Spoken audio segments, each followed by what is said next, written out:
Assalamualaikum warahmatullahi wabarakatuh. Semoga kebaikan senantiasa mengiringi kita semua. Amin ya robbal alamin. Malam itu, bulan sabit menggantung tipis di langit, menerangi desa Baghdad dengan cahaya remang-remang. Angin malam berdesir pelan, membawa aroma bunga melati dari halaman-halaman rumah penduduk.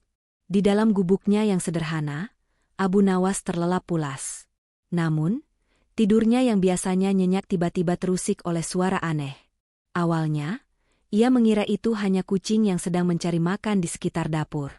Suara gemerisik halus, diikuti denting samar seperti logam beradu. Abu Nawas mengerutkan kening. Kucing mana yang sebegitu cerobohnya? Ia mencoba kembali memejamkan mata, meyakinkan diri bahwa itu hanya hayalannya. Namun, beberapa saat kemudian, suara itu kembali terdengar, kali ini lebih jelas. Kresek gluduk. Suara pot yang bergeser atau mungkin sebuah sendok yang jatuh. Ini bukan suara kucing. Jantung Abu Nawas mulai berdebar lebih kencang. Ia tahu betul, ia tidak meninggalkan apapun yang bisa jatuh di dapur malam ini. Perlahan, sangat perlahan, Abu Nawas membuka matanya. Ia melirik ke samping, tempat istrinya Fatimah terlelap dengan napas teratur. Ia tidak ingin membangunkan Fatimah dan membuatnya khawatir. Abu Nawas lalu menarik napas dalam, mengendap-endap turun dari ranjang kayunya yang berderit. Setiap langkahnya ia atur agar tidak menimbulkan suara sekecil apapun. Lantai bambu di gubuknya memang agak rewel, namun Abu Nawas sudah hafal betul titik-titik mana yang aman untuk diinjak. Ia berjalan menuju ambang pintu kamar, mengintip ke arah dapur yang gelap gulita. Hanya ada sedikit cahaya remang dari celah-celah dinding. Dari siluet yang samar, Abu Nawas bisa melihat sosok gelap bergerak-gerak di dekat meja makan. Sosok itu tidak terlalu besar, tapi gerakannya lincah dan terburu-buru. Kerudungnya yang terbuat dari kain kasar membuat wajahnya tidak terlihat jelas. Pencuri, bisik Abu Nawas dalam hati. Dingin menjalar di punggungnya.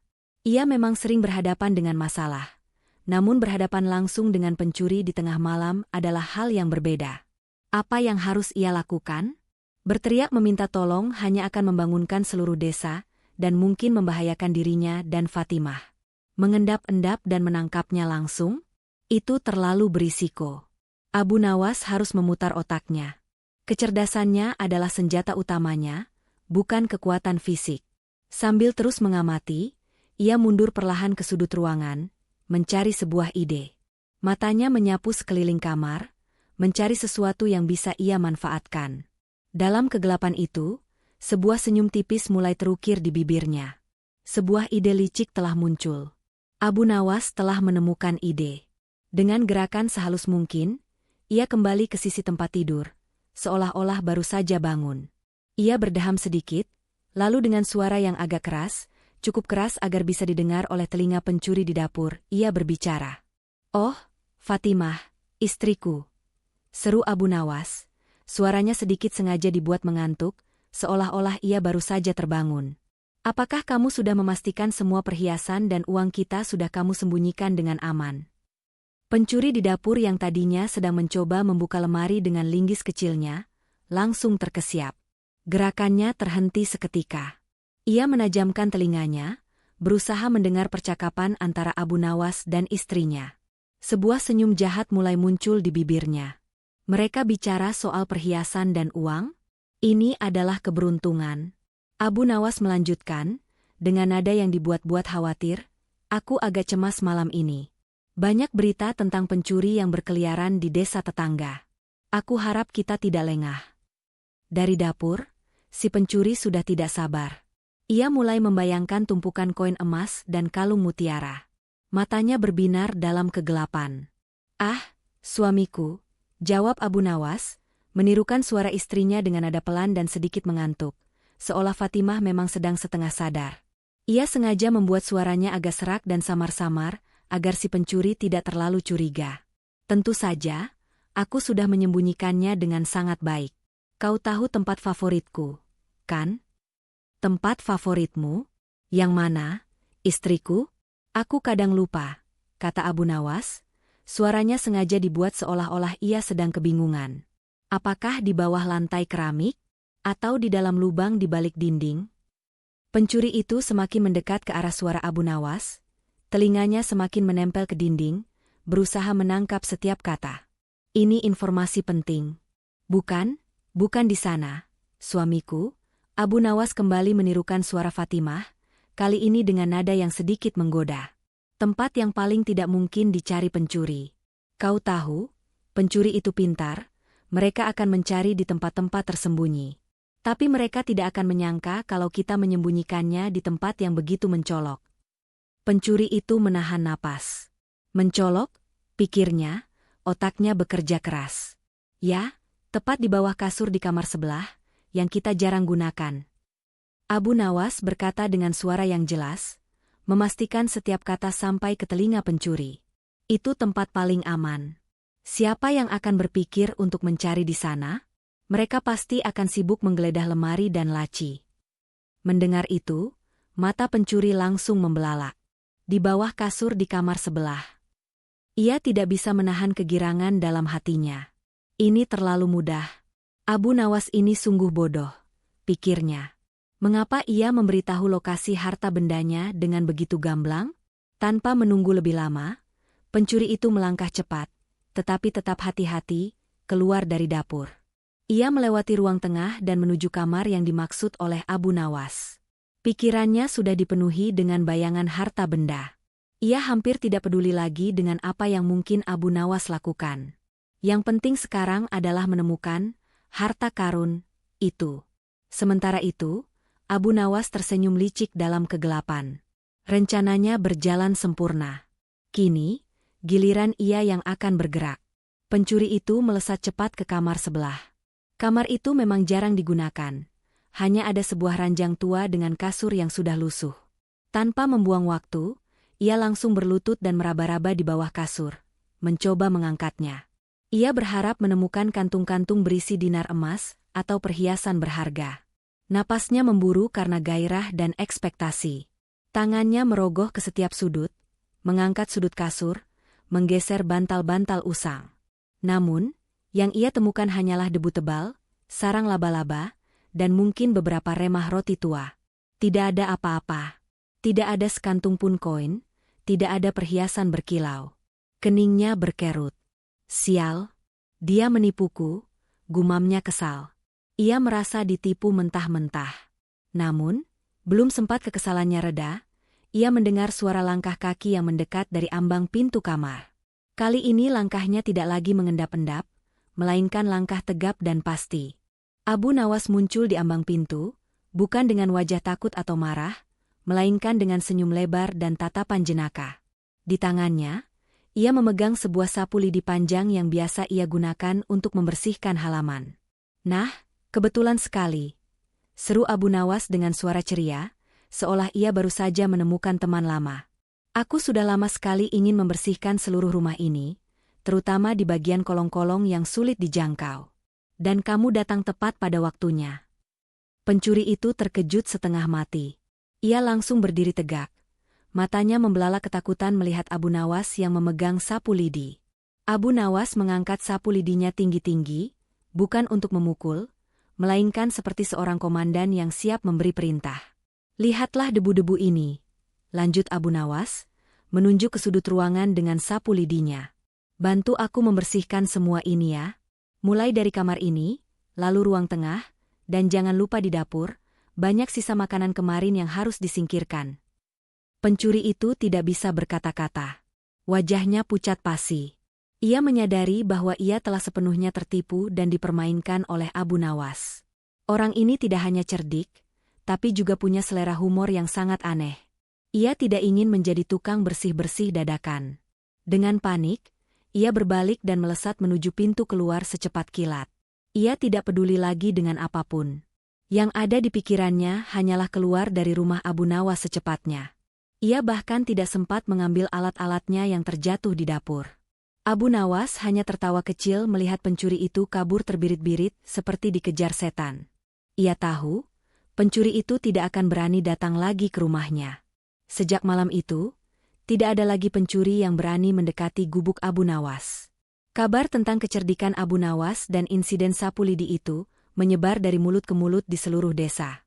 Setiap pencuri yang mendengar cerita itu pasti berpikir dua kali sebelum mencoba memasuki rumah orang yang bisa mengubah mereka menjadi pembantu rumah tangga dadakan. Dan begitulah, Abu Nawas membuktikan bahwa kecerdasan dan akal sehat jauh lebih ampuh daripada kekuatan fisik dalam menghadapi masalah. Ia selalu punya cara untuk mengubah situasi yang mengancam menjadi pelajaran yang lucu dan tak terlupakan. Pagi harinya, mentari bersinar cerah di atas Baghdad, seolah tak ada kejadian apapun semalam. Namun, di gubuk Abu Nawas, ada suasana yang berbeda. Fatimah, istri Abu Nawas, terbangun dan menemukan suaminya sudah terjaga, dengan senyum tipis di bibirnya. "Mengapa kau tersenyum sendiri, suamiku?" tanya Fatimah heran, mengusap matanya yang masih mengantuk. Abu Nawas tidak langsung menjawab. Ia hanya terkekeh pelan. "Tadi malam, kita kedatangan tamu istimewa, Fatimah. Seorang tamu yang sangat rajin," katanya penuh teka-teki. Fatimah mengerutkan kening. "Tamu? Siapa yang datang sepagi ini?" Abu Nawas bangkit dari tempat tidur, meregangkan tubuh. Dia tidak datang untuk bertamu, melainkan untuk membantu bersih-bersih rumah kita. Ia menjelaskan, namun masih menyimpan detailnya. Fatimah semakin bingung. Ia melihat ke dapur, lalu ke kamar sebelah. Tidak ada yang aneh. "Apa maksudmu, suamiku?" Fatimah mendesak, penasaran. Barulah Abu Nawas menceritakan kejadian semalam, bagaimana ia mendengar suara di dapur, rencananya menipu pencuri dengan harta karun di bawah kasur, dan bagaimana akhirnya pencuri itu kabur terbirit-birit saat ia datang membawa sapu lidi. Fatimah awalnya terdiam, kemudian tawanya pecah. Ia tertawa terbahak-bahak hingga perutnya sakit. "Kau sungguh keterlaluan, suamiku, menjadikan pencuri sebagai pembantu," seru Fatimah di antara tawanya. "Pasti ia tidak akan berani datang lagi ke sini." Dan memang benar, berita tentang kejadian lucu di rumah Abu Nawas menyebar dengan cepat di desa. Mulanya dari Fatimah yang menceritakan kepada tetangga terdekat saat berbelanja di pasar. Kemudian, dari satu mulut ke mulut lain, kisah itu meluas seperti riak air. Para ibu-ibu bergosip sambil menumbuk gandum, para pedagang di pasar saling melempar senyum geli, dan anak-anak kecil tertawa riang mendengar cerita tentang pencuri yang kabur karena disuruh bersih-bersih. Reputasi Abu Nawas sebagai seorang yang cerdik dan tak terduga semakin kokoh. Ia tidak hanya dikenal sebagai penyair dan pelawak istana, tetapi juga sebagai orang yang tidak bisa diremehkan. Rumahnya, yang tadinya mungkin dianggap sasaran empuk karena kesederhanaannya, kini justru menjadi tempat yang dihindari oleh para penjahat. Tidak ada pencuri yang mau mengambil risiko ditipu dan dipermalukan oleh Abu Nawas. Mereka takut jika mencoba merampok rumah itu, mereka justru akan pulang dengan pekerjaan rumah tangga menumpuk dan rasa malu yang tak terhingga. Sejak saat itu, setiap malam di gubuk Abu Nawas selalu tenang dan damai. Tidak ada lagi suara-suara mencurigakan dari dapur, atau kegelisahan akan adanya tamu tak diundang. Abu Nawas dan Fatimah bisa tidur nyenyak. Tahu bahwa kecerdikan Abu Nawas telah menjadi benteng pelindung yang tak terlihat. Mereka berdua seringkali masih terkekeh sendiri jika mengingat kembali wajah panik si pencuri, saat melihat Abu Nawas dengan sapu lidinya. Kisah itu menjadi salah satu cerita favorit mereka. Sebuah pengingat bahwa akal bulus terkadang lebih ampuh dari pedang. Sejak kejadian malam itu, ketika seorang pencuri kabur terbirit-birit karena disodori sapu lidi alih-alih dilawan, nama Abu Nawas menjadi buah bibir di seluruh Baghdad. Bukan hanya di lorong-lorong pasar atau di warung kopi, cerita itu bahkan sampai ke telinga Raja Harun al-Rashid. Sang raja, yang memang dikenal sangat menyukai kecerdasan dan humor Abu Nawas, tentu saja takjub sekaligus geli mendengar kisah ini.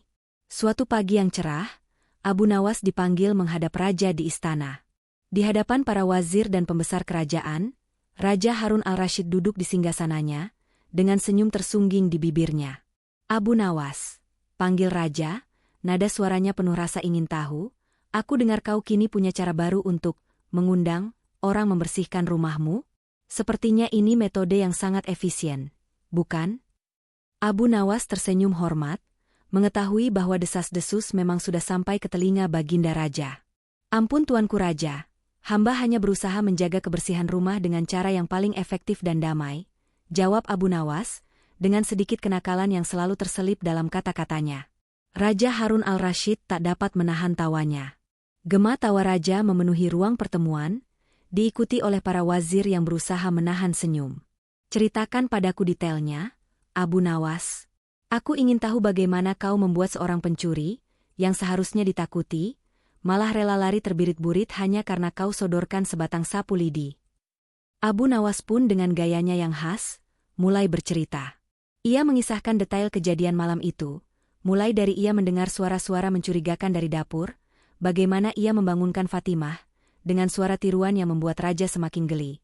Rencana liciknya untuk menipu pencuri dengan menyebutkan lokasi, harta karun, di bawah kasur. Hingga adegan kocak saat ia muncul di kamar sebelah dengan sapu lidi di tangan, mengundang si pencuri untuk membantu bersih-bersih. Setiap detail yang disampaikan Abu Nawas, membuat raja dan para pembesar istana tak henti-hentinya tertawa. Mereka bisa membayangkan ekspresi panik dan kebingungan si pencuri yang terjebak dalam jebakan humor Abu Nawas. Bahkan beberapa wazir sampai terbatuk-batuk menahan geli. Setelah tawa mereda, raja menatap Abu Nawas dengan tatapan yang lebih dalam, penuh kekaguman. Abu Nawas, kau memang luar biasa.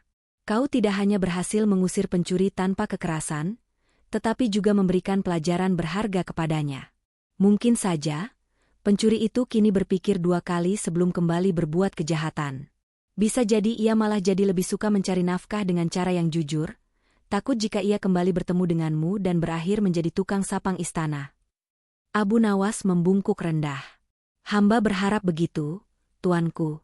Hamba percaya, kadang-kadang akal, sedikit humor, dan sentuhan absurditas bisa lebih ampuh daripada kemarahan atau kekerasan. Kekerasan hanya melahirkan kekerasan, tetapi kecerdasan bisa mengubah keadaan. Raja mengangguk setuju, matanya berbinar. Itulah hikmah terbesar dari kisahmu ini, Abu Nawas. Kau mengingatkan kita semua bahwa kecerdasan, ketenangan, dan kreativitas bisa menjadi senjata terampuh dalam menghadapi masalah, bahkan dalam situasi yang paling mengancam sekalipun. Kau telah menunjukkan bahwa bahkan dalam kegelapan sekalipun, selalu ada ruang untuk akal sehat dan tawa. Kisah Abu Nawas, mengusir pencuri, pun menjadi salah satu legenda yang tak lekang oleh waktu di Baghdad. Ia tak hanya diceritakan sebagai cerita lucu pengantar tidur, tetapi juga sebagai sebuah fabel tentang kebijaksanaan, ketenangan dalam menghadapi bahaya, dan penggunaan akal dalam menyelesaikan persoalan. Rumah Abu Nawas tetap aman tentram, tidak ada lagi pencuri yang berani mendekat. Para penjahat di Baghdad sudah tahu, lebih baik berurusan dengan pasukan pengawal raja daripada harus menjadi pembantu pribadi Abu Nawas. Dan begitulah, Abu Nawas terus menjalani hari-harinya sebagai sosok yang dihormati karena kecerdasannya, dicintai karena humornya, dan ditakuti oleh para penjahat karena cara berpikirnya yang di luar dugaan. Ia telah membuktikan bahwa dengan berpikir di luar kotak, bahkan ancaman pun bisa diubah menjadi cerita yang menginspirasi, penuh tawa, dan meninggalkan hikmah mendalam bagi siapapun yang mendengarnya. Tahun demi tahun berlalu di Baghdad. Musim berganti, dan kisah-kisah Abu Nawas terus diceritakan, diwariskan dari generasi ke generasi.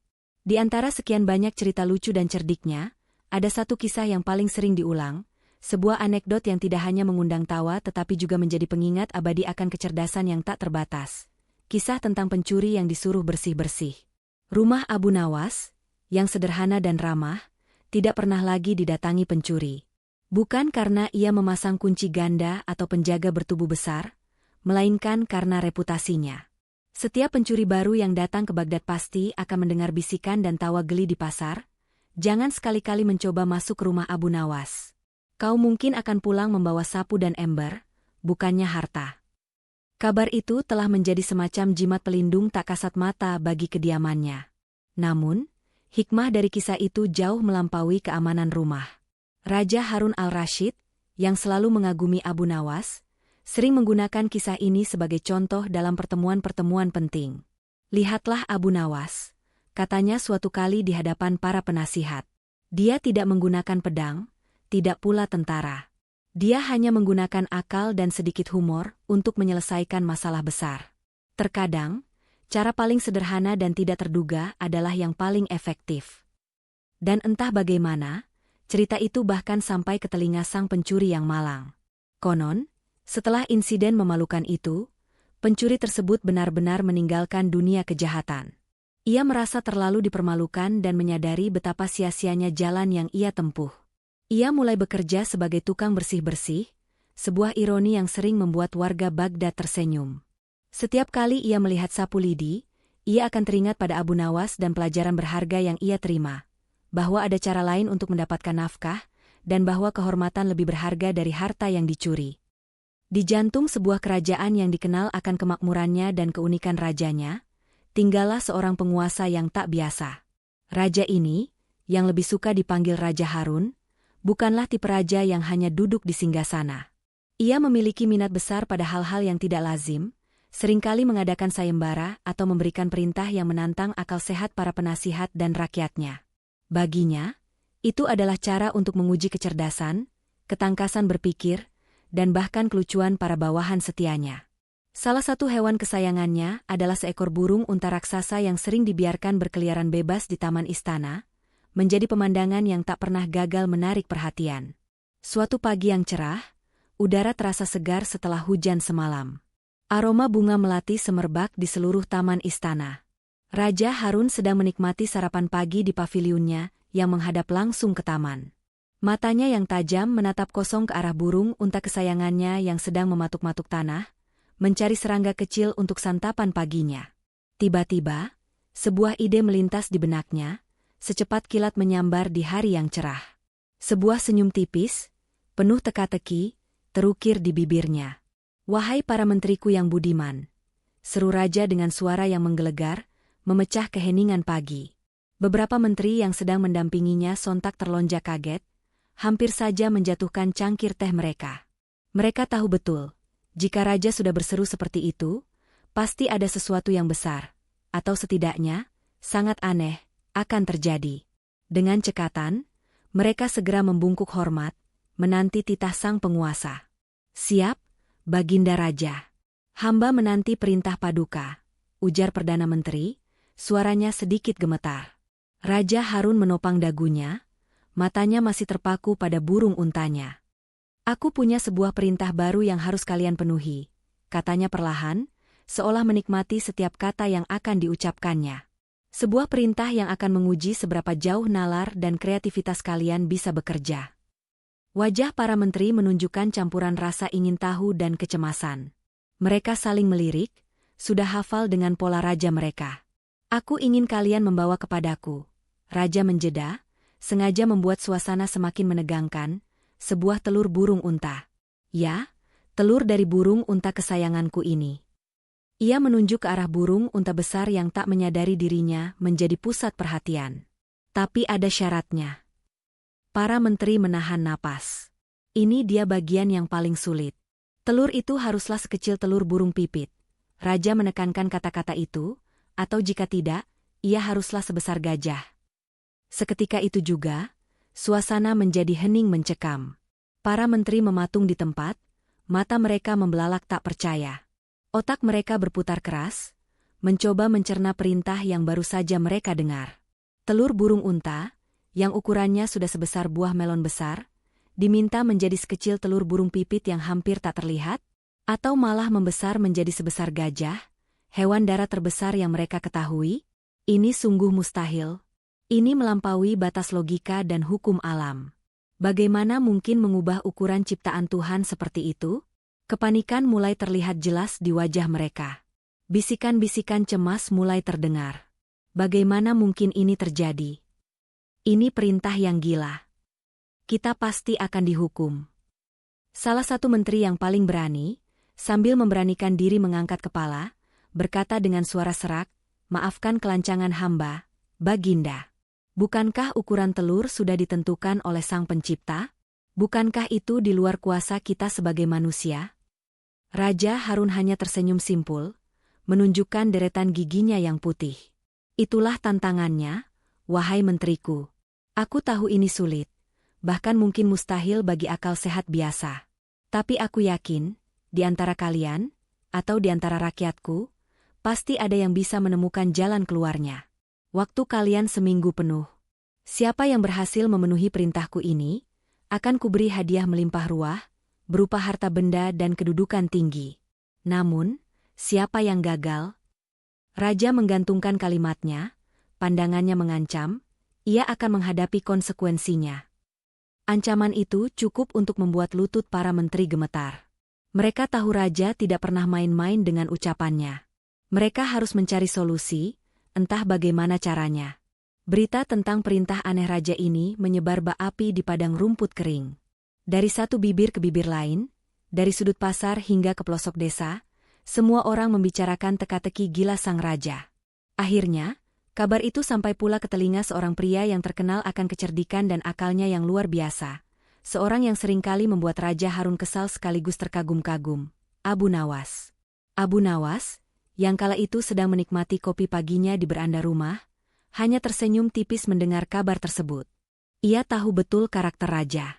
Ini bukan sekadar perintah fisik, melainkan sebuah ujian mental dan logis. Ini adalah tantangan yang membutuhkan cara berpikir di luar kebiasaan, sebuah pemecahan masalah yang cerdas dan tidak terduga. Ia mulai memejamkan mata, memutar otaknya, mencari celah di antara perintah raja yang tampaknya mustahil itu. Telur sekecil pipit, atau sebesar gajah, ya? Gumamnya pelan, seringai tipis muncul di wajahnya. Kabar tentang perintah aneh Raja Harun telah menyebar ke seluruh pelosok kerajaan, menabur benih kecemasan di hati para menteri dan pejabat tinggi istana. Mereka berkumpul di ruang musyawarah, wajah-wajah mereka dipenuhi kerutan bingung. Sepanjang hari, bahkan hingga larut malam, mereka berdiskusi, berdebat, dan mencari berbagai cara. Beberapa mengusulkan untuk mencari ahli sihir, namun ide itu segera ditolak karena Raja Harun dikenal tidak menyukai hal-hal gaib yang mencurigakan. Ada pula yang menyarankan untuk mencari telur burung dari negeri dongeng, namun itu jelas mustahil.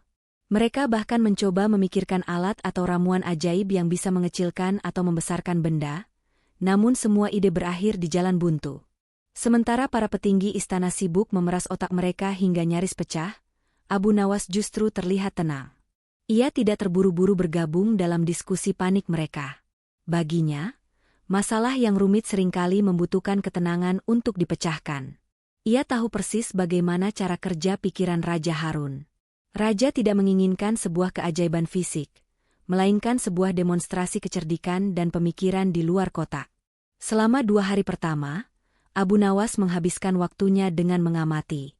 Ia pergi ke pasar, mendengarkan obrolan orang-orang, dan bahkan mengunjungi kandang burung unta kerajaan. Ia melihat betapa besarnya telur burung unta itu, bahkan lebih besar dari yang ia bayangkan. Ini bukan tentang mengubah ukuran telur, gumamnya pada dirinya sendiri, tapi tentang bagaimana menafsirkan perintah raja. Pada malam kedua, saat bintang-bintang mulai bersinar di langit Bondowoso, Abu Nawas duduk di beranda rumahnya, ditemani secangkir teh hangat. Ia memperhatikan bayangannya sendiri yang memanjang di dinding saat cahaya bulan menyinari. Tiba-tiba, sebuah ide melintas di benaknya, sebuah pemikiran yang begitu sederhana namun brilian, hingga ia tersenyum lebar. Itu seperti potongan teka-teki terakhir yang jatuh ke tempatnya. Telur sekecil burung pipit, atau sebesar gajah. Ia mengulang kalimat raja. Telur itu sendiri tidak bisa berubah, tapi persepsinya bisa. Abu Nawas melompat dari kursinya, semangatnya membara. Ia tahu persis apa yang harus dilakukannya. Namun, ia juga tahu bahwa ia tidak bisa langsung menghadap raja. Ia harus menunggu waktu yang tepat, dan yang lebih penting, ia harus menyiapkan bukti yang meyakinkan. Keesokan paginya, alih-alih pergi mencari telur, Abu Nawas pergi ke toko pandai besi. Ia memesan beberapa benda kecil yang spesifik, dengan instruksi yang sangat detail. Pandai besi itu kebingungan dengan pesanan Abu Nawas. Namun karena Abu Nawas dikenal sebagai orang yang cerdik, sang pandai besi tidak banyak bertanya.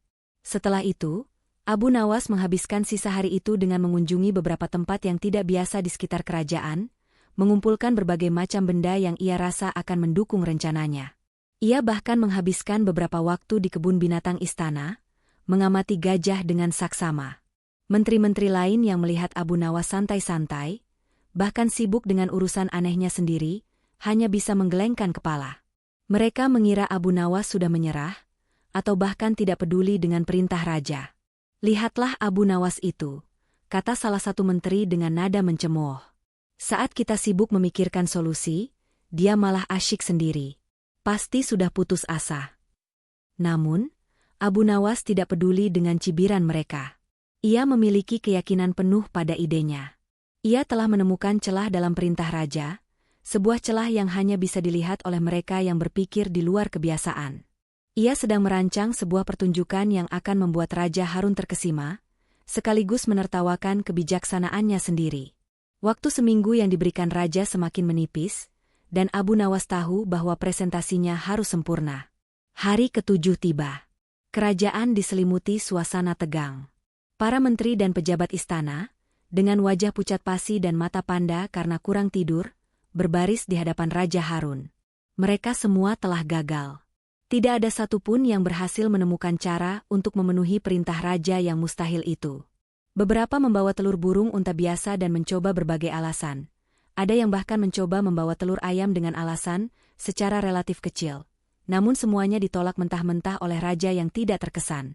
Jadi, ujar Raja Harun dengan nada sedikit kecewa, namun juga ada guratan geli di sudut bibirnya.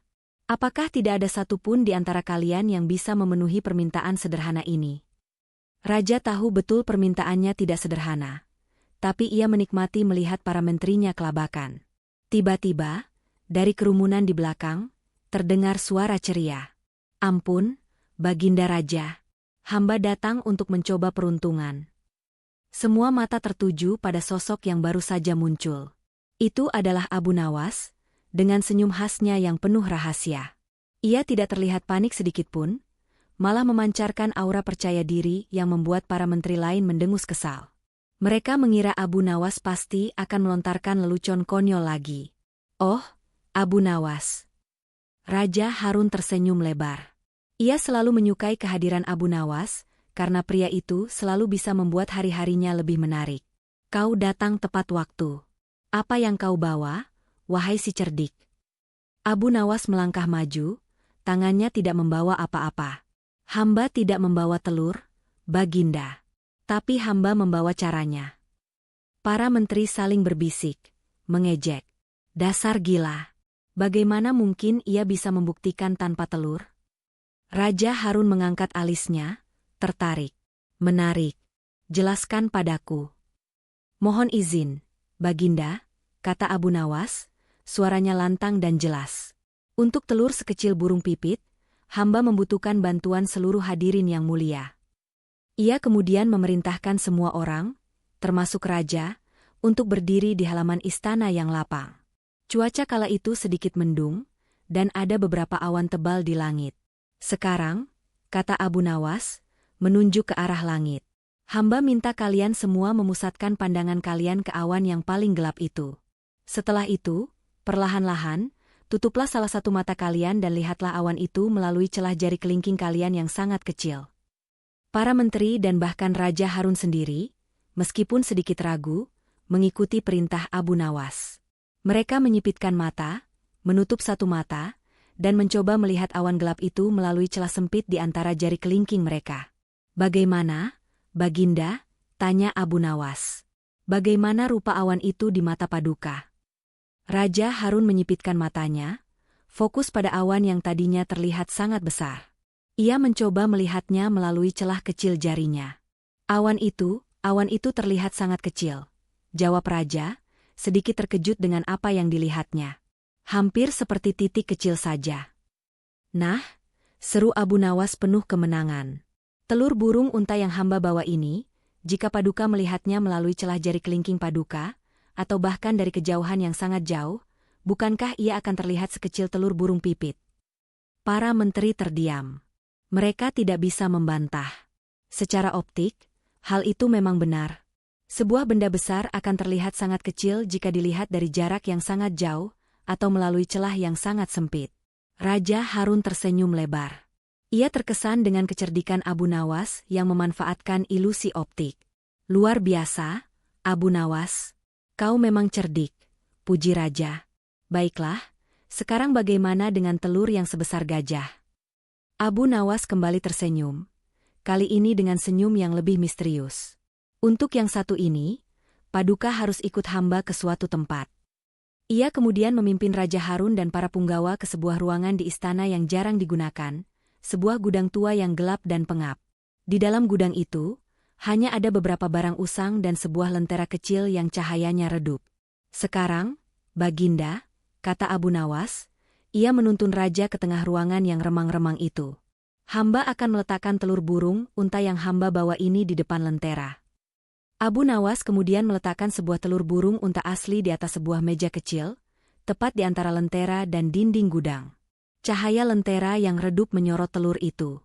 Seketika itu juga, bayangan telur burung unta itu terpantul di dinding, memanjang, membesar, dan mengambil bentuk yang luar biasa.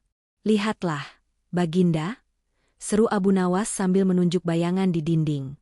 Bagaimana rupa telur burung unta yang hamba bawa ini, di mata Paduka? Raja Harun membelalakan mata. Bayangan telur burung unta itu membentang di seluruh dinding, jauh melampaui ukuran aslinya. Bentuknya yang gelap dan masif, seolah-olah memenuhi seluruh ruangan. Itu sebesar gajah, seru raja dengan takjub. Bayangan itu memang terlihat begitu besar dan mendominasi, menyerupai siluet seekor gajah yang berdiri di depannya. Abu Nawas membungkuk hormat. Benar, Baginda. Dengan memanfaatkan cahaya dan bayangan, telur burung unta yang sama dapat terlihat sebesar gajah. Hamba tidak mengubah telurnya, melainkan pandangan kita terhadapnya. Seluruh ruangan hening. Para menteri yang tadinya mencemooh Abu Nawas kini terdiam 1000 bahasa. Mereka terkesima dengan kecerdikan Abu Nawas yang memanfaatkan prinsip optik dan perspektif. Tidak ada yang bisa menyangkal bukti di depan mata mereka. Raja Harun tertawa terbahak-bahak, suara tawanya bergema di seluruh gudang. Ia sangat puas. Abu Nawas telah berhasil memenuhi perintahnya dengan cara yang paling cerdik dan tidak terduga. Abu Nawas, seru raja di sela tawanya. Kau memang luar biasa. Aku tak pernah menduga akan ada jawaban seperti ini. Kau telah membuktikan bahwa akal dan kreativitas jauh lebih berharga daripada kekuatan atau sihir. Raja Harun segera memerintahkan para bendahara untuk memberikan hadiah melimpah ruah kepada Abu Nawas, jauh lebih banyak dari yang ia janjikan. Para menteri lain hanya bisa menunduk malu, mengakui kekalahan mereka di hadapan kecerdikan Abu Nawas. Sejak hari itu, reputasi Abu Nawas sebagai pria paling cerdik di kerajaan semakin melambung tinggi. Kemenangan Abu Nawas dalam sayembara telur burung unta tidak hanya memberinya hadiah berlimpah, tetapi juga mengangkat namanya setinggi langit di seluruh Bondowoso. Raja Harun, yang biasanya sulit ditebak, kini tak henti-hentinya memuji kecerdikan Abu Nawas di setiap kesempatan. Hal ini tentu saja membuat para menteri, terutama Wazir Agung, merasa sangat tidak nyaman. Mereka sudah berusaha mati-matian, bahkan sampai tidak tidur berhari-hari, tetapi Abu Nawas datang dengan solusi yang begitu sederhana namun tak terpikirkan oleh mereka. Wazir Agung, seorang pria parubaya yang ambisius dan sangat menjunjung tinggi formalitas, merasa harga dirinya tercoreng. Ia telah lama menjadi penasihat utama raja dan tidak pernah suka ada orang lain yang lebih menonjol darinya. Apalagi seorang rakyat biasa seperti Abu Nawas yang seringkali bertindak nyeleneh. Ia mulai yakin bahwa kecerdikan Abu Nawas hanyalah kebetulan, atau bahkan lebih buruk, sebuah tipuan licik yang entah bagaimana ia lakukan. Ini tidak bisa dibiarkan, gerutu Wazir Agung kepada salah satu bawahannya di ruang kerjanya yang mewah. Pria itu hanya beruntung. Bayangan di dinding dan melihat lewat jari kelingking? Itu bukan kecerdikan sejati, itu hanya trik murahan. Bawahannya yang penurut hanya mengangguk setuju, meskipun dalam hati ia kagum pada Abu Nawas. Wazir Agung menghabiskan beberapa hari berikutnya dengan merancang sebuah strategi. Ia harus menemukan cara untuk membuktikan bahwa Abu Nawas tidak secerdik yang raja kira, atau setidaknya, menjatuhkannya dari pandangan raja. Ia memikirkan berbagai macam teka-teki yang mustahil, tetapi selalu teringat bagaimana Abu Nawas selalu menemukan celah di setiap perintah aneh raja. Akhirnya, sebuah ide licik muncul di benaknya. Wazir Agung memutuskan untuk tidak lagi mengandalkan teka-teki. Ia akan menggunakan sesuatu yang lebih pribadi, lebih memalukan, dan jika berhasil, akan membuat Abu Nawas kehilangan muka di hadapan seluruh istana. Pada suatu sore, saat Raja Harun sedang bersantai di Balairung, ditemani beberapa menteri dan Abu Nawas yang sedang bercerita jenaka, Wazir Agung melangkah maju dengan ekspresi serius yang dibuat-buat. "Ampun, Baginda Raja," ujarnya dengan suara hormat, namun pandangannya sekilas melirik sinis ke arah Abu Nawas. Hamba ingin menyampaikan sebuah hal yang sangat penting, sebuah masalah pribadi yang mengusik hati hamba. Raja Harun mengernyitkan dahi. Ada apa, Wazir Agung? Biasanya kau hanya membicarakan urusan kenegaraan. Begini, Baginda, Wazir Agung memulai, suaranya terdengar prihatin.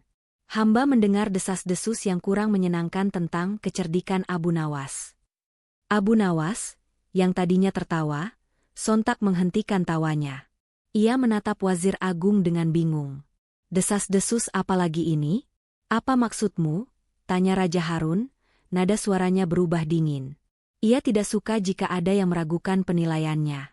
Wazir Agung menunduk, seolah enggan melanjutkan, namun kemudian mengangkat wajahnya dengan ekspresi terpaksa. Ada yang mengatakan, Baginda, bahwa semua keberhasilan Abu Nawas selama ini hanyalah kebetulan belaka. Bahwa ia tidak benar-benar cerdik, melainkan hanya berpura-pura, atau bahkan memiliki bantuan gaib yang mencurigakan. Kata-kata Wazir Agung bagaikan sambaran petir di tengah keheningan balairung. Para menteri lain saling berbisik, sementara Abu Nawas menatap Wazir Agung dengan sorot mata tajam. Ia tahu ini adalah jebakan, namun ia belum tahu bagaimana detail jebakan itu akan dimainkan. Bantuan gaib? Ulang Raja Harun, raut wajahnya menunjukkan ketidaksenangan. Ia sangat tidak menyukai hal-hal yang berbau mistis dan penipuan. Apakah kau punya bukti, Wazir Agung, untuk mendukung tuduhan serius ini? Wazir Agung tersenyum tipis, sebuah senyum kemenangan yang nyaris tak terlihat. Hamba tidak punya bukti langsung, Baginda. Tapi hamba punya cara untuk membuktikannya. Hamba ingin Abu Nawas diuji lagi, tapi kali ini dengan sebuah perintah yang tidak bisa diselesaikan dengan ilusi optik atau permainan kata-kata. Sebuah perintah yang benar-benar membutuhkan kecerdikan sejati, atau akan membuktikan bahwa ia memang tidak secerdik yang kita kira. Raja Harun menatap Abu Nawas, kemudian beralih ke Wazir Agung. Perintah macam apa itu, Wazir Agung? Wazir Agung menegakkan tubuhnya, tatapan matanya penuh tantangan. Hamba ingin Abu Nawas diperintahkan untuk memisahkan biji wijen dari pasir, tanpa menggunakan air, tanpa menggunakan alat apapun, dan hanya dengan menggunakan satu tangan. Seluruh balairung kembali hening. Perintah itu terdengar sederhana, namun pada kenyataannya, itu adalah sebuah tugas yang sangat sulit. Memisahkan biji wijen yang sangat kecil dari pasir yang juga sangat kecil, tanpa air, tanpa alat, dan hanya dengan satu tangan, nyaris mustahil dilakukan tanpa bantuan gaib, atau setidaknya, kesabaran yang luar biasa. Wazir Agung yakin, kali ini Abu Nawas pasti akan menyerah. Ia telah berhasil menciptakan sebuah jebakan yang tak terlihat. Abu Nawas menyeringai. Ia tahu Wazir Agung sedang mencoba menjebaknya, tetapi ia juga tahu bahwa di setiap jebakan selalu ada celah. Sebuah percikan ide sudah mulai menari-nari di benaknya. Tuduhan Wazir Agung menggantung di udara, menciptakan ketegangan yang pekat di balairung istana.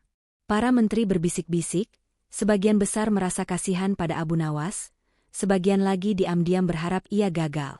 Raja Harun, yang sangat menjunjung tinggi kejujuran, menatap Abu Nawas dengan ekspresi serius. Ia tidak ingin menduga-duga, tetapi ia juga tidak bisa mengabaikan tantangan yang diajukan Wazir Agung. Abu Nawas, ujar Raja, suaranya berat. Apakah kau bersedia menerima tantangan ini? Memisahkan biji wijen dari pasir, tanpa air, tanpa alat, hanya dengan satu tangan. Abu Nawas tersenyum tipis, mengabaikan tatapan sinis Wazir Agung. Ia tahu ini adalah kesempatan untuk tidak hanya membuktikan kecerdikannya, tetapi juga untuk memberikan pelajaran kepada Wazir Agung. Hamba bersedia, Baginda Raja, jawabnya mantap. Namun, hamba membutuhkan waktu hingga esok pagi. Raja mengangguk. Baiklah. Esok pagi, di balairung ini, kita akan melihat buktinya. Malam itu, Wazir Agung tidak bisa tidur nyenyak. Ia membayangkan Abu Nawas pasti sedang panik, mencoba mencari cara yang mustahil. Ia bahkan sudah menyiapkan pidato kemenangan untuk esok pagi, tentang bagaimana ia telah mengungkap kebohongan Abu Nawas. Sementara itu, di rumahnya yang sederhana, Abu Nawas justru tidur dengan pulas. Ia telah menemukan solusinya, dan ia yakin akan berhasil. Pagi berikutnya, Balairung istana dipenuhi oleh lebih banyak orang dari biasanya. Kabar tentang tantangan baru Abu Nawas telah menyebar luas. Raja Harun duduk di singgasananya, ditemani Wazir Agung yang tampak sangat percaya diri. Abu Nawas masuk ke balairung dengan tenang. Di tangannya membawa 2 buah wadah. Satu berisi pasir murni, dan satu lagi berisi biji wijen. "Sudah siap, Abu Nawas?" tanya Raja. "Siap, Baginda," jawab Abu Nawas. Ia kemudian meminta seorang pelayan untuk meletakkan wadah berisi pasir di satu sisi dan wijen di sisi lain. "Sekarang," kata Abu Nawas sambil mengambil segenggam pasir dari wadah, "dengan izin Paduka, hamba akan mencampurkan biji wijen ini ke dalam pasir." Ia menuangkan seluruh biji wijen ke dalam wadah berisi pasir, lalu mengaduknya dengan jari telunjuknya hingga wijen dan pasir bercampur sempurna. Mata Wazir Agung berbinar. Ia yakin Abu Nawas telah menggali kuburannya sendiri. "Bagaimana kau akan memisahkannya, Abu Nawas?"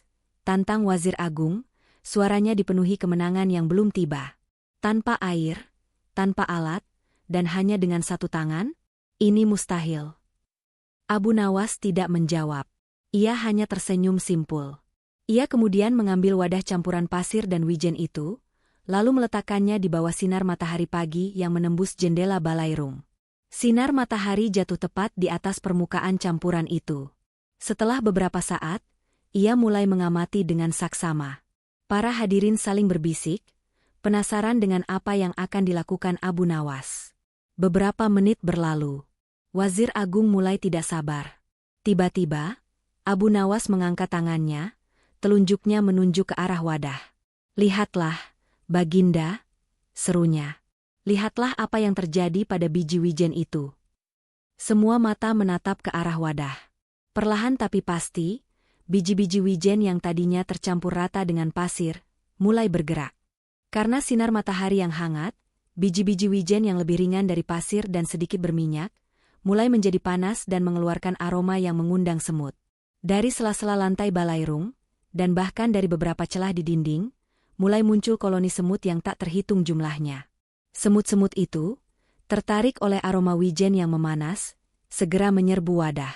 Dengan cekatan, mereka mulai mengangkut biji-biji wijen, satu persatu, membawa mereka pergi dari pasir dan menuju ke sarang mereka. Dalam waktu singkat, sebagian besar biji wijen sudah diangkut oleh semut-semut itu, meninggalkan wadah yang hanya berisi pasir. Biji wijen yang tersisa pun hanya sedikit, sedang dalam proses diangkut oleh semut-semut yang terus berdatangan. Abu Nawas kemudian membalik wadah yang hampir kosong itu di atas wadah kosong lainnya, menyisakan hanya pasir murni. Kemudian, dengan satu tangannya, ia mengambil beberapa biji wijen yang sempat dijatuhkan semut di lantai dan menunjukkannya kepada Raja. "Ampun, Baginda Raja," kata Abu Nawas sambil membungkuk hormat. "Hamba telah memisahkan biji wijen dari pasir. Hamba tidak menggunakan air, tidak menggunakan alat apapun selain kecerdasan hamba, dan hamba hanya menggunakan satu tangan untuk menunjuk dan membalikkan wadah." Ia berhenti sejenak, lalu menambahkan dengan senyum tipis, "Dan tentu saja, hamba juga menggunakan bantuan alam, yaitu panas matahari dan jutaan tangan semut yang rajin." Balairung kembali hening, namun kali ini bukan karena ketegangan, melainkan karena kekaguman yang luar biasa. Raja Harun terdiam sejenak, lalu tawa menggelegar keluar dari bibirnya. Ia tertawa begitu keras hingga air mata keluar dari matanya. "Luar biasa, luar biasa, Abu Nawas," seru Raja. "Kau memang tiada duanya. Kau telah menggunakan akalmu dengan cara yang tidak pernah terbayangkan oleh siapapun." Wazir Agung berdiri mematung, wajahnya merah pada menahan malu. Rencananya untuk menjatuhkan Abu Nawas justru berbalik menjadi bumerang, mengukuhkan kecerdasan Abu Nawas di mata Raja dan seluruh hadirin. Ia tidak bisa membantah. Abu Nawas memang tidak menggunakan alat buatan manusia, tidak menggunakan air, dan hanya menggunakan satu tangannya untuk berinteraksi dengan wadah. Strateginya memanfaatkan kekuatan alam dan naluri hewan, sebuah solusi yang jenius dan tak terpikirkan. Raja Harun segera memerintahkan pengawal untuk memberikan hadiah besar kepada Abu Nawas, jauh lebih banyak dari sebelumnya. Ia juga memberikan teguran halus kepada Wazir Agung, menyuruhnya untuk belajar dari kecerdasan Abu Nawas daripada terus memendam dengki. Sejak hari itu, Abu Nawas semakin dihormati di kerajaan. Ia tidak hanya dikenal sebagai seorang yang cerdik dan humoris, tetapi juga sebagai seorang yang mampu melihat solusi di tempat yang tidak dilihat orang lain, bahkan di dalam hal yang paling mustahil sekalipun. Kecerdasannya yang tak lekang oleh waktu terus menjadi pelajaran bagi siapa saja yang mendengar kisahnya, bahwa akal dan kreativitas akan selalu menemukan jalan, bahkan di hadapan tantangan yang paling licik sekalipun. Tamat. Malam itu, istana Baghdad diselimuti aura yang lebih pekat dari biasanya, bukan oleh aroma kemenyan atau hidangan lezat, melainkan oleh bayangan ketakutan. Lampu-lampu minyak di aula utama, yang biasanya gemerlap, kini memancarkan cahaya redup, seolah ikut muram menyaksikan raut khawatir di wajah Khalifah Harun al-Rashid. Di hadapannya, duduklah para penasihat kerajaan dan jenderal perang terbaik, namun tak satu pun dari mereka yang mampu menyembunyikan kegelisahan di mata masing-masing. Berita dari perbatasan sungguh menghantam bagai palu godam. Kerajaan Hutan Rimba, tetangga lama dengan ambisi ekspansi yang tak pernah padam, telah mengumpulkan pasukan yang belum pernah terlihat sebesar itu sebelumnya. Ribuan prajurit, dengan senjata berkilauan di bawah rembulan, bergerak menuju gerbang Baghdad.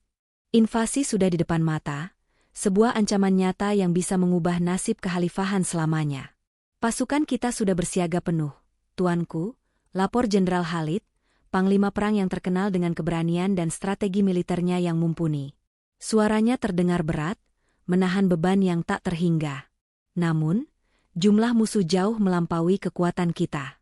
Intelijen juga melaporkan bahwa mereka memiliki taktik baru, formasi tempur yang belum pernah kita hadapi di medan perang manapun. Khalifah menghela napas panjang, beban kekuasaan terasa begitu berat di pundaknya. Ia telah mengerahkan seluruh prajurit terbaiknya, memanggil kembali legiun yang tersebar di wilayah terpencil, namun rasa cemas tetap menghantuinya. Baghdad bukan hanya sebuah ibu kota. Ia adalah jantung peradaban Islam, pusat ilmu pengetahuan, seni, dan kebudayaan yang selama berabad-abad menjadi mercusuar dunia. Kejatuhannya berarti kehancuran warisan agung yang telah dibangun dengan susah payah.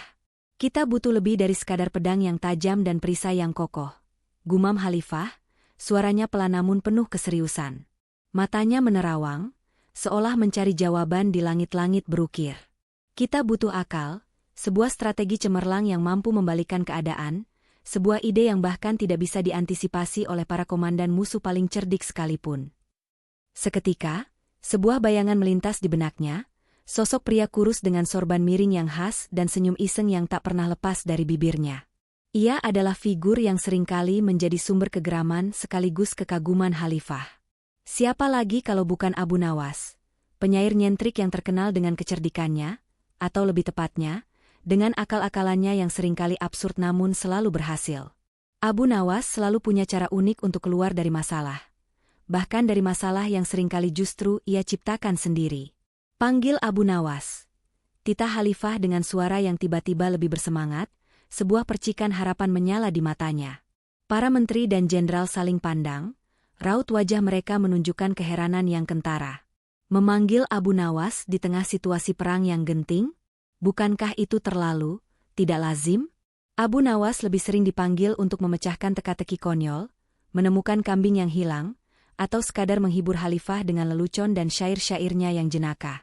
Membayangkan Abu Nawas berada di medan perang sungguh di luar nalar mereka. Namun, tak satu pun dari mereka yang berani membantah titah langsung dari Khalifah. Tak lama kemudian, sebuah suara ceria terdengar dari balik pintu aula. Tak lama setelah itu, Abu Nawas muncul, berjalan santai dengan jubah kebanggaannya yang agak lusuh. Namun dengan wajah yang ceria seolah baru saja menemukan lelucon terbaik di dunia. Ia sama sekali tidak menyadari aura mencekam dan berat yang menyelimuti ruangan itu. Ampun tuanku, gerangan apa hamba yang hina ini dipanggil menghadap di waktu yang begitu genting ini? Tanya Abu Nawas, suaranya sedikit melengking ceria, kontras dengan suasana ruangan. Khalifah tersenyum tipis, sedikit lega melihat pembawaan Abu Nawas yang tak terduga. Ia kemudian menjelaskan situasi pelik yang dihadapi kerajaan Baghdad dengan rinci. Ancaman invasi besar-besaran, jumlah musuh yang masif, dan kebutuhan mendesak akan sebuah ide cemerlang untuk menyelamatkan Baghdad. Abu Nawas, negeriku terancam musuh yang kuat dan jumlahnya tak terhitung, kata Khalifah, nadanya serius dan penuh tekanan. Semua prajurit terbaikku sudah siap siaga di garis depan, tapi aku butuh lebih dari itu. Aku butuh ide-ide brilianmu, atau mungkin kau sendiri bisa bergabung dan menjadi bagian dari pertahanan kita. Mata Abu Nawas membelalak. Menjadi prajurit perang? Iya, mengangkat pedang, mengenakan baju zirah, dan berperang di garis depan yang penuh bahaya? Pikiran itu terasa begitu absurd, begitu jauh dari kehidupannya yang diisi dengan bait-bait puisi dan perdebatan konyol. Ia adalah seorang penyair, penikmat kopi yang kental, dan sesekali pembuat onar yang jenaka. Keringat dingin mulai membasahi punggungnya, meskipun suhu ruangan tidaklah panas. Namun, ia tahu betul bahwa menolak permintaan langsung dari Khalifah adalah hal yang mustahil. Itu sama saja dengan menentang takdir, atau lebih parah lagi, menghadapi hukuman berat yang tak bisa ia bayangkan.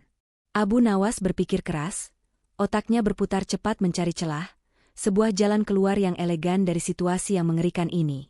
Bagaimana caranya menanggapi permintaan gila ini tanpa terlihat pengecut, namun juga tanpa benar-benar harus mengayunkan pedang atau berlumuran darah di medan perang? Dengan senyum yang sedikit dipaksakan, yang tidak luput dari pandangan mata tajam Khalifah, Abu Nawas akhirnya berujar, "Ampun tuanku, hamba bersedia.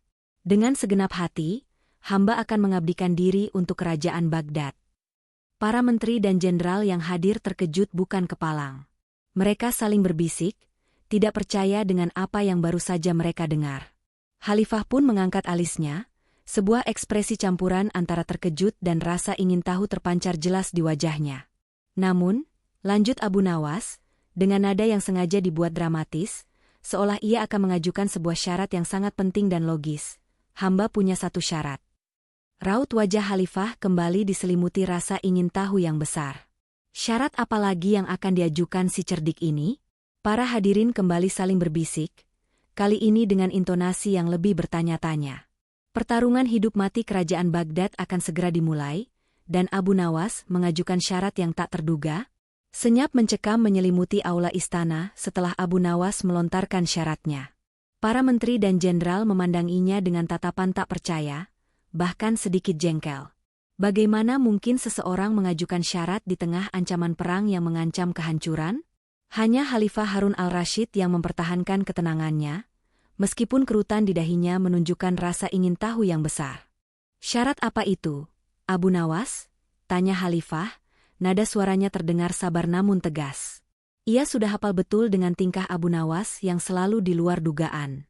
Abu Nawas melangkah maju, dadanya membusung dengan bangga yang sedikit berlebihan, seolah ia akan mengajukan sebuah formula rahasia untuk memenangkan perang. "Ampun tuanku, hamba bersedia menjadi prajurit kerajaan Baghdad, namun dengan beberapa ketentuan yang sangat spesifik." Para jenderal mulai mendengus. "Ketentuan? Untuk prajurit?" bisik Jenderal Khalid kepada rekan di sebelahnya. "Pertama, tuanku," Abu Nawas melanjutkan, mengabaikan bisikan-bisikan sumbang, "hamba hanya akan mengenakan baju besi yang paling mewah, yang terbuat dari baja pilihan dan dihiasi emas serta permata. Bukan untuk pamer, tuanku, melainkan untuk membangkitkan semangat prajurit lain dan mengintimidasi musuh." Beberapa menteri terbatuk menahan tawa. Ide memakai baju zirah mewah di medan perang yang penuh lumpur dan darah terdengar konyol. Kedua, Abu Nawas melanjutkan, tanpa jeda. "Hamba harus dibekali pedang yang paling tajam. Bilahnya berkilau seperti cermin dan sarungnya dihiasi ukiran naga serta permata safir. Pedang itu harus mampu membelah angin dengan sekali ayun." Jenderal Khalid menggelengkan kepala. Pedang yang terlalu mewah justru akan menarik perhatian musuh dan menjadi beban. "Dan yang ketiga, tuanku," Abu Nawas berkata, suaranya sedikit lebih rendah, seolah ia akan menyampaikan poin paling penting. "Hamba harus menunggangi kuda perang yang paling gagah. Bulunya seputih salju dan tapalnya terbuat dari perak murni. Kuda itu harus gesit bagai angin, melesat di antara barisan musuh tanpa terhalang." Sampai di sini, para hadirin hanya bisa menatap Abu Nawas dengan tatapan campur aduk antara bingung dan jengkel. Khalifah sendiri mengangkat alisnya tinggi-tinggi. Semua syarat itu terdengar lebih cocok untuk sebuah perayaan festival daripada medan perang. "Dan yang terakhir, tuanku," Abu Nawas menarik napas dalam-dalam, "ini yang terpenting dari semuanya. Hamba bersedia pergi ke medan perang, bahkan di garis paling depan sekalipun. Namun, hamba tidak akan menyerang musuh secara langsung dengan pedang atau panah." Suara tawa kecil pecah di beberapa sudut ruangan, namun Khalifah mengangkat tangan, membungkam mereka. Apa maksudmu, Abu Nawas? Jika kau tak menyerang, lalu apa yang akan kau lakukan? Abu Nawas tersenyum lebar, senyum penuh misteri yang sering membuat Khalifah penasaran. Hamba akan menjadi mata dan telinga tuanku di medan perang, dari jarak yang aman tentu saja. Hamba akan memata-matai pergerakan musuh, mencari celah dalam pertahanan mereka, dan menganalisis setiap taktik yang mereka gunakan. Dengan kata lain, hamba akan menjadi prajurit pengintai strategis, tuanku. Para menteri saling berpandangan. Seorang pengintai? Dengan baju zirah emas dan kuda perak? Ide itu terdengar gila, bahkan untuk standar Abu Nawas. Jenderal Khalid maju selangkah, raut wajahnya menunjukkan ketidaksetujuan. Ampun tuanku, kata Jenderal Khalid, ini adalah perang, bukan pertunjukan sirkus. Pasukan membutuhkan prajurit yang siap bertempur, bukan seseorang yang hanya ingin mengamati dari jauh dengan segala kemewahannya. Khalifah Harun al-Rashid merenung. Ia tahu Abu Nawas tidak serius ingin bertempur. Namun, ia juga tahu bahwa di balik segala kejenakaannya, Abu Nawas memiliki kecerdasan yang tak tertandingi dalam menganalisis situasi dan menemukan solusi yang tak terpikirkan orang lain. Mungkin, hanya mungkin, ada sebuah benih kejeniusan dalam proposal gila ini. Baghdad memang membutuhkan sesuatu yang berbeda. Baiklah, Abu Nawas, putus Khalifah, membuat semua orang terkejut. Aku kabulkan semua syaratmu. Kau akan mendapatkan baju besi termewah, pedang tertajam, dan kuda terindah. Kau akan bergabung dengan pasukan sebagai prajurit pengintai strategisku. Abu Nawas tersenyum sumringah, seolah baru saja memenangkan lotre. Namun, Khalifah menambahkan, suaranya kembali tegas, jika rencanamu ini gagal, jika kau tidak mampu memberikan kontribusi yang berarti dalam perang ini, maka kepalamu taruhannya. Aku tidak akan segan-segan untuk memenggalmu sendiri. Senyum di wajah Abu Nawas sedikit memudar, namun ia segera mengangguk yakin. Hamba menerima tantangan tuanku. Jika hamba gagal, maka biarlah kepala hamba menjadi tumbal untuk kemenangan Baghdad. Keesokan harinya, seluruh pasukan kerajaan disibukkan dengan persiapan perang. Di tengah hiruk-pikuk itu, sebuah pemandangan aneh menarik perhatian semua orang.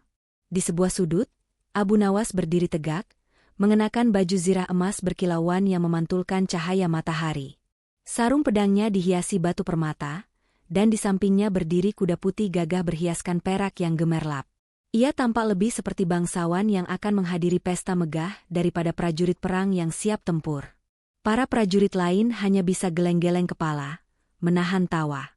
Dia benar-benar akan pergi ke medan perang dengan penampilan seperti itu, bisik seorang prajurit. Mungkin dia akan membuat musuh silau hingga menyerah. Timpal prajurit lainnya, disambut tawa kecil. Namun, Abu Nawas tak peduli. Ia dengan percaya diri menaiki kudanya, memegang erat tali kendali, dan memandang ke depan, ke arah medan perang yang akan segera terbentang di hadapan mereka. Ia, Abu Nawas, kini telah resmi menjadi prajurit perang. Prajurit yang aneh, namun penuh dengan rencana tak terduga. Pagi itu, udara di luar gerbang Baghdad dipenuhi derap kaki kuda, denting zirah, dan gemuruh ribuan prajurit yang bergerak maju. Matahari pagi menyinari bendera-bendera kerajaan yang berkibar megah, seolah ingin menyuntikkan semangat ke dalam setiap hati yang diliputi kecemasan. Di tengah lautan prajurit Baghdad yang gagah berani, sebuah pemandangan mencolok menarik perhatian semua mata. Abu Nawas. Ia duduk tegak di atas kuda putihnya yang gagah, bulunya seputih kapas dan tapalnya mengilap perak. Baju zirah emasnya berkilauan memantulkan cahaya matahari, seolah ia adalah patung hidup yang berharga. Pedang di pinggangnya, dengan sarung bertabur permata, terlihat terlalu indah untuk digunakan dalam pertempuran. Ia tampak lebih seperti bangsawan yang sedang parade daripada seorang prajurit. Para prajurit di sekelilingnya, yang bersenjatakan sederhana namun syarat pengalaman, hanya bisa saling pandang dan menggelengkan kepala. Beberapa di antaranya bahkan tertawa geli, mencoba meredakan ketegangan perang dengan pemandangan absurd di depan mereka.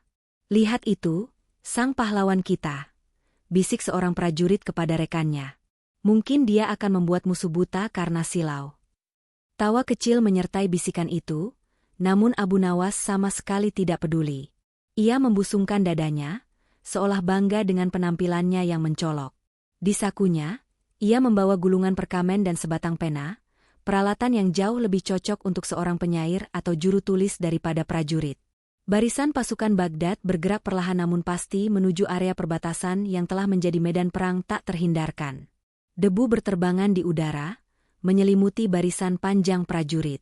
Dari kejauhan, siluet pasukan hutan rimba mulai terlihat, bagai awan hitam yang perlahan mendekat, mengancam untuk menelan Baghdad.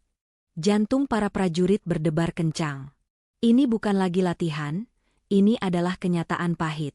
Ketegangan memuncak saat jarak antara kedua pasukan semakin menipis. Komandan masing-masing unit mulai memberikan instruksi terakhir. Panah-panah disiapkan, pedang dicabut dari sarungnya, dan teriakan perang mulai menggema. Jenderal Khalid, yang memimpin barisan depan, memandang sekilas ke arah Abu Nawas. Ia melihat Abu Nawas menarik kudanya sedikit ke belakang, tidak ke garis depan seperti yang ia bayangkan, melainkan mencari gundukan tanah yang lebih tinggi. Dari sana, Abu Nawas membuka sebuah teropong kecil yang juga dihiasi permata, tentu saja, lalu mulai mengamati pergerakan pasukan musuh dengan saksama. Apa yang dia lakukan? Gumam Jenderal Khalid, sedikit jengkel. Dia seharusnya berada di tengah barisan, siap bertempur. Namun, tak ada waktu untuk menegur Abu Nawas. Perintah penyerangan akhirnya diberikan. Genderang perang ditabuh keras, disusul trompet yang menggelegar. Serang, teriak Jenderal Khalid, memimpin pasukannya maju. Pertempuran pun pecah. Panah berdesing di udara bagai hujan, pedang beradu dengan suara memekakan telinga, dan teriakan kesakitan serta gempita perang memenuhi seluruh medan. Pertempuran sengit, brutal, dan tak kenal ampun. Di tengah kekacauan itu, Abu Nawas tetap di tempatnya. Ia tidak mengayunkan pedang, tidak menembakkan panah, bahkan tidak meneriakkan seruan perang. Ia hanya duduk di atas kudanya yang megah, sesekali mengarahkan teropongnya ke berbagai titik di barisan musuh. Gerakannya tenang dan terfokus, seolah ia sedang mengamati pertunjukan teater. Sesekali, ia tersenyum tipis, seolah menemukan sesuatu yang menarik. Di lain waktu, ia menggelengkan kepala, mencatat sesuatu di gulungan perkamennya dengan pena bulu yang ia bawa. Prajurit ini benar-benar gila, bisik seorang tentara yang berlari melintas di dekatnya. Dia malah menulis catatan di tengah perang. Namun, Abu Nawas tak menggubris. Ia terus mengamati. Matanya meneliti formasi musuh, kecepatan pergerakan mereka, titik-titik lemah yang terlihat, bahkan ekspresi wajah para komandan musuh yang bisa ia tangkap dari kejauhan. Ia mengamati bagaimana sayap kanan musuh tampak sedikit goyah saat diserang balik, bagaimana prajurit pemanah mereka terlihat kebingungan saat dipaksa bertempur jarak dekat, dan bagaimana beberapa unit musuh tampak lebih mudah panik dibanding yang lain. Pertempuran berlangsung sengit selama beberapa jam. Pasukan Baghdad bertempur dengan gagah berani, dan perlahan-lahan berhasil memukul mundur pasukan hutan rimba. Meskipun kemenangan belum mutlak, musuh telah dipaksa mundur ke posisi semula. Ketika pertempuran mereda, dan pasukan Baghdad mulai regroup, Khalifah Harun al-Rashid segera mencari Abu Nawas. Ia melihat Abu Nawas turun dari kudanya, gulungan perkamen di tangannya, dengan ekspresi yang sangat puas. Abu Nawas, panggil Khalifah, sedikit terengah-engah setelah mengamati pertempuran dari garis belakang. Apa yang kau lakukan selama pertempuran? Apa catatanmu itu penting? Apakah kau hanya menonton dari kejauhan? Abu Nawas tersenyum lebar, senyum kemenangan yang membuat Khalifah penasaran. Tentu saja penting, tuanku, katanya dengan nada penuh keyakinan. Hamba telah menemukan kelemahan terbesar musuh. Sebuah kelemahan yang jika kita manfaatkan, dapat menjamin kemenangan mutlak kita. Mendengar itu, Khalifah, Jenderal Khalid, dan beberapa jenderal lainnya yang berkumpul segera mengerumuni Abu Nawas, rasa penasaran mengalahkan segala keraguan mereka. Kelemahan apa yang bisa ditemukan oleh seorang prajurit yang hanya mengamati dari jauh dengan teropong dan pena? Kerumunan di sekeliling Abu Nawas semakin rapat. Khalifah Harun al-Rashid, Jenderal Khalid, dan para jenderal lainnya menatapnya dengan campuran rasa ingin tahu dan skeptisisme yang masih tersisa. Bagaimana mungkin seorang yang hanya mengamati dari jauh, dengan segala pernak-pernik mewahnya, bisa menemukan kelemahan musuh yang luput dari pandangan para ahli strategi berpengalaman? Kelemahan apa, Abu Nawas? Tanya Khalifah, tidak sabar. Abu Nawas tersenyum misterius, seolah ia baru saja memecahkan teka-teki terbesar di dunia. Ia membuka gulungan perkamennya dan mulai menjelaskan, dengan nada seorang guru yang sedang menerangkan pelajaran penting. Ampun tuanku, jenderal, dan para hadirin sekalian, mulainya dengan suara lantang, kelemahan terbesar pasukan hutan rimba bukanlah pada jumlah atau kekuatan fisik mereka, melainkan pada strategi dan mentalitas mereka. Para jenderal saling pandang, sedikit terkejut dengan pembukaan Abu Nawas. Mereka mengharapkan detail tentang formasi atau jenis senjata, bukan hal-hal yang abstrak seperti mentalitas. Pertama, lanjut Abu Nawas, menunjuk-nunjuk dengan pena bulunya ke arah peta medan perang imajiner di udara, hamba mengamati bahwa mereka terlalu fokus pada serangan frontal. Mereka selalu mengandalkan kekuatan besar di garis depan, seperti gelombang pasang yang menerjang. Mereka kurang memiliki fleksibilitas untuk manuver samping atau serangan kejutan. Itu memang benar, gumam Jenderal Khalid, teringat bagaimana pasukan musuh selalu datang dalam formasi padat. Kedua, Abu Nawas melanjutkan, matanya berbinar-binar, hamba melihat dengan jelas bahwa sayap kanan mereka sering goyah saat diserang balik dengan cepat. Para prajurit di sayap itu, meskipun tampak garang di awal, cenderung panik dan kehilangan koordinasi jika ditekan terus-menerus. Mereka tidak sekuat prajurit di pusat atau sayap kiri. Para jenderal mulai mengangguk-angguk. Beberapa dari mereka, dalam pertempuran tadi, memang merasakan adanya kelemahan di sayap kanan musuh, namun belum sempat menganalisisnya secara detail di tengah panasnya pertempuran. Dan yang ketiga, tuanku, Abu Nawas mendekatkan wajahnya sedikit, seolah membocorkan rahasia besar. Para prajurit pemanah mereka kurang terlatih dalam pertempuran jarak dekat. Begitu kita berhasil menerobos barisan pemanah, mereka menjadi sangat rentan. Mereka lebih mengandalkan jarak aman untuk menembakkan panah, dan kehilangan arah saat harus bertempur dengan pedang atau tombak. Ini adalah observasi yang sangat penting. Pemanah adalah kunci kekuatan jarak jauh, dan jika mereka mudah dilumpuhkan dalam jarak dekat, maka seluruh strategi musuh bisa runtuh. Oleh karena itu, Abu Nawas mengakhiri penjelasannya dengan nada dramatis, strategi kita seharusnya adalah, pertama, menyerang sayap kanan mereka dengan kavaleri ringan yang gesit, untuk terus-menerus menekan dan membuat mereka panik. Kedua, setelah pemanah mereka kehabisan panah atau terdesak, pasukan infanteri kita harus menyerbu dari belakang atau samping, memanfaatkan kekacauan di barisan pemanah. Dan yang terakhir, tuanku, Abu Nawas menyeringai, hamba juga menemukan kelemahan psikologis mereka. Mereka sangat mudah terprovokasi oleh suara-suara keras dan tak terduga. Hamba yakin, jika kita membunyikan trompet perang dari arah yang tak terduga, atau bahkan membuat ledakan suara yang mengejutkan di tengah pertempuran, mereka akan panik dan pertahanan mereka akan runtuh seketika. Aula istana, yang semula dipenuhi skeptisisme, kini diliputi keheningan. Khalifah Harun al-Rashid, Jenderal Khalid, dan para jenderal lainnya saling pandang. Kata-kata Abu Nawas, meskipun disampaikan oleh seorang pria yang berpakaian seperti badut kaya raya, ternyata mengandung kebenaran yang mendalam. Mereka, yang terjebak dalam hiruk-pikuk pertempuran, terlalu fokus pada kekuatan dan jumlah, tanpa memperhatikan detail-detail strategis dan psikologis musuh seperti yang dilakukan Abu Nawas dari jarak aman.